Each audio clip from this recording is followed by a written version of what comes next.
Joining me now is Ari Fleischer, former White House press secretary for President George W. Bush. Ari, so, it's good to see you. We love having you back on. So buried deep down into President Biden's order that canceled the Keystone Pipeline was another order to suspend President Trump's executive order to protect America's power grid.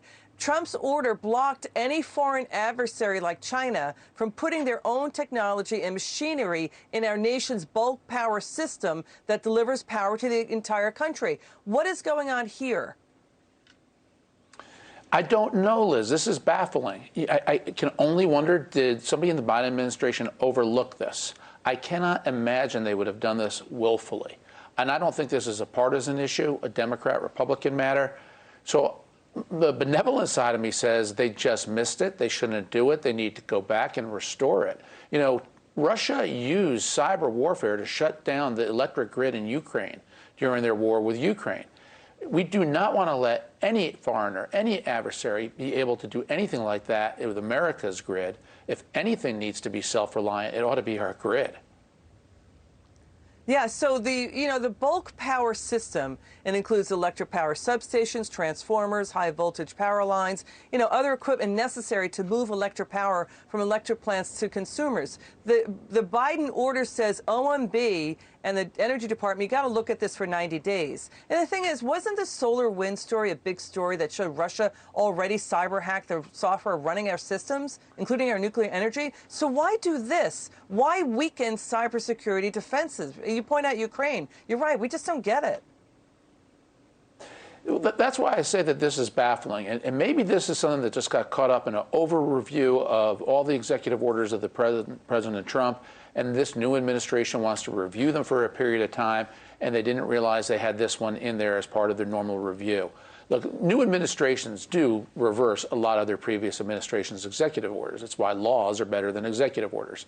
And whoever follows Joe Biden is going to do something similar to Joe Biden. But you have to do it smart. You have to do it right. And you never jeopardize national security. Okay, let's look at this. All right, Hunter Biden. His father, Joe Biden, indicated that, yes, he's proud of his son, Hunter. He's coming out with a book. Hunter Biden, Ari, still owns a 10% stake in a Chinese equity fund that was financed with $1.5 billion from China. He promised to get rid of his stake, but he hasn't. Let's show you what this fund has invested in. It's invested in big-time energy projects that compete with the U.S. This is Hunter Biden's BHR fund. So, the other thing, too, is when you look at what it's invested in Chinese General Nuclear, Ari, and that's a company that the DOJ charged with stealing nuclear technology and stealing U.S. secrets from the U.S., and an executive from that company was sanctioned and charged. So what's going on with this BHR that Hunter still owns a stake in?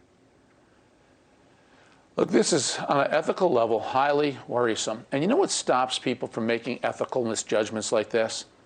The pressure of the press. When the press pounds on an administration and they ask about family members and they want to know if there is any financial considerations that could put the president in an embarrassing spot, just as Hunter Biden did, self-admittedly, when he was on the board of Burisma in Ukraine, an energy company, when Joe Biden was in charge of fighting corruption in Ukraine.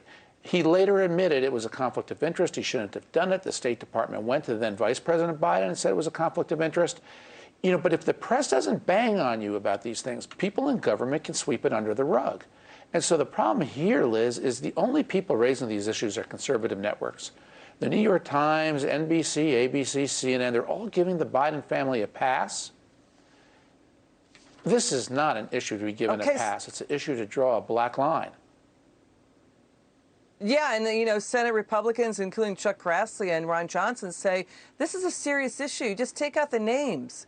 And just let's look at what happened. And it's about putting our nation's security at risk. Your final word, Ari. And don't forget, Hunter Biden also received, I think it was $500,000 from the wife of the mayor of Moscow. Why? I mean, this is influence peddling, and this is what's available to families of for the presidents and vice presidents.